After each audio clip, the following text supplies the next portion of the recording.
A guy accidentally lost his watch worth over 10 grand, but when he dove down to the ocean floor to look for it, he stumbled upon this weird-looking rock instead. Being a treasure hunter, he instantly realized this was ballast stone that ancient sailors used when transporting treasure, which meant there had to be a treasure-laden shipwreck somewhere nearby on this ocean floor. Pumped with excitement, he immediately swam back to the surface to share the good news with his 3 buddies. His crew didn't waste a second. They grabbed their gear and dove straight to the bottom to start searching. Sure enough, Jack soon felt something beneath the sand. After brushing away the sediment, he pulled out a golden dagger that was centuries old. Jack was absolutely stoked. If they could find all the treasure down here, they'd be set for life. Desperate to haul up every last piece of treasure as fast as possible, they hit up the local market right away and loaded up on professional treasure hunting equipment, then rushed back to the ocean floor. With the right gear, their treasure hunting kicked into high gear. They roped off their search area first, then swept through the sand with metal detectors. Right on cue, the detector started beeping like crazy. To figure out what was buried underneath, Jack quickly called his buddies over and started blasting away at the ocean floor with an underwater blower.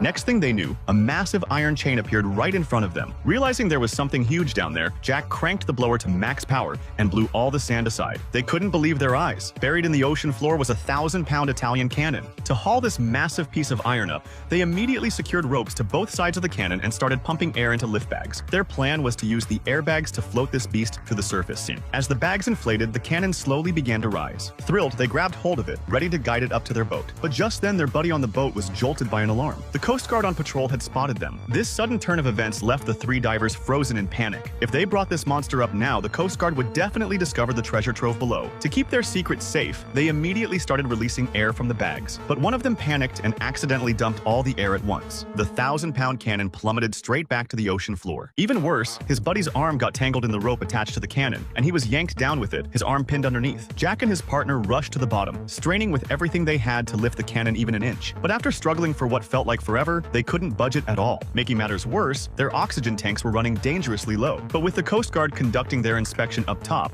they couldn't risk surfacing, so they had to take turns breathing from what little oxygen remained. But this couldn't go on much longer. Realizing that if they didn't act fast, all 3 of them would be goners, Jack ripped off his oxygen tank, pumped all the remaining air into the lift bag, and with every ounce of strength he had left, finally managed to lift the cannon just enough to pull his buddy free. Even better, the Coast Guard had finished their routine inspection and left. But the greedy trio wasn't about to give up on the underwater treasure. If there was an Italian cannon down there had to be other valuable stuff too. So after a quick celebration, they were back at it first thing the next morning, ready to roll. This time, they expanded their search area, and boy did they hit the jackpot. As Jack was swimming along, he found a piece of wreckage on the ocean floor. Following the trail deeper, he came face to face with a crashed airplane. Playing it safe, he quickly surfaced to tell his crew about the discovery. Without hesitation, they followed Jack down to check it out. But when they carefully entered the cabin, they discovered the plane was loaded with massive amounts of